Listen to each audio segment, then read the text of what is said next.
Dust. It had been 25 days since Ellen had come and left. Even the weight was gone, leaving nothing of Ellen but the pain. Pain so ubiquitous that Rachel could not remember feeling any other way. It was Saturday morning. Leah was spending the weekend with Cynthia, and Rachel was grateful for this time to focus on her work. She worked, as she often did, from the comfort of the living room sofa. It was a beautiful piece of furniture, with a beechwood frame and tufted mahogany leather, exquisitely hued. It weighed nearly 200 pounds. They had purchased it years ago in heady anticipation of a glorious future that would demand a well-appointed home and heirloom furniture. With an eye toward practicality, they had treated the sofa to be impervious to the abuses of young children. Rachel's fingers buzzed over the keys of the MacBook cradled in her lap. The machine felt warm against her legs. Casey Musgrave's merry-go-round played from the living room speakers. Rachel hit submit on her work and prepared to move on to the next document when she was interrupted by a question from Joseph. "Can I read you something for a second?" he asked. Click. Type. Click. Her eyes didn't leave the screen. "How does this sound?"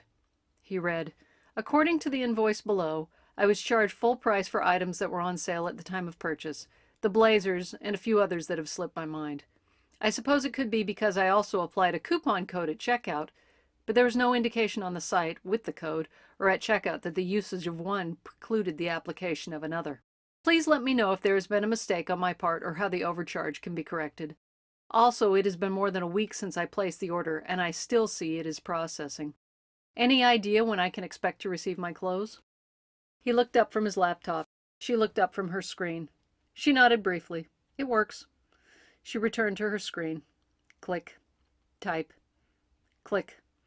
"Okay, I'll send it," he said. He returned to his email. "Thanks."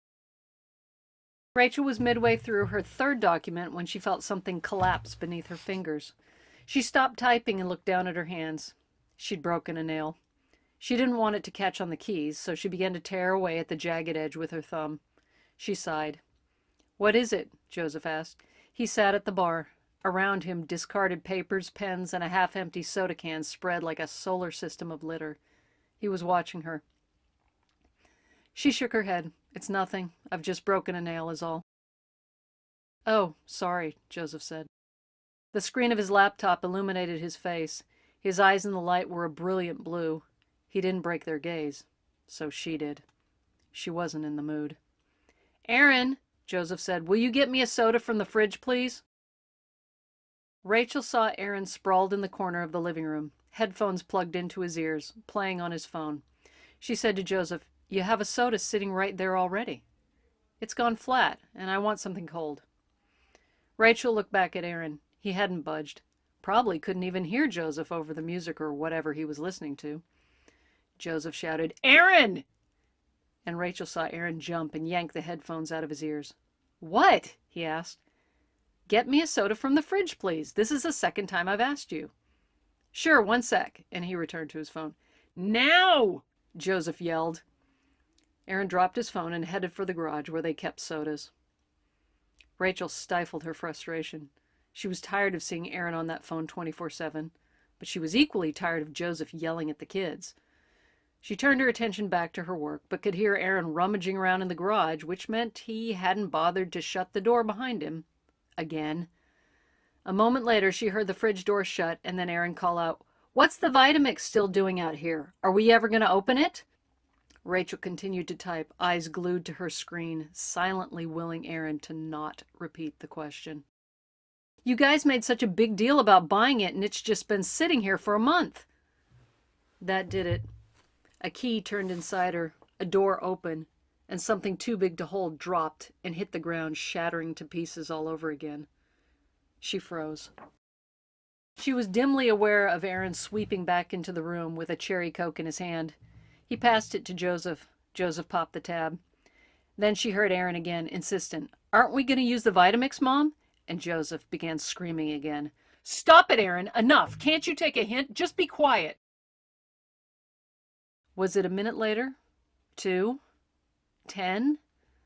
When Aaron stormed out of the room and up the stairs? She couldn't tell. It was when he slammed the door that shook the ceiling that knocked Rachel back together again. precariously.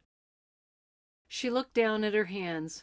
They had fallen to her side, and she noticed, with the clinical impartiality of death, how pale and still they looked against the deep mahogany of the sofa, like two crumpled doves.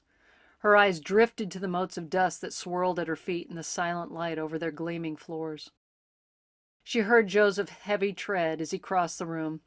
She felt the sigh of the cushion as he sat next to her. He touched a faded and empty hand. "I'm so sorry," he said. She didn't move. "Don't be. It's nothing you did."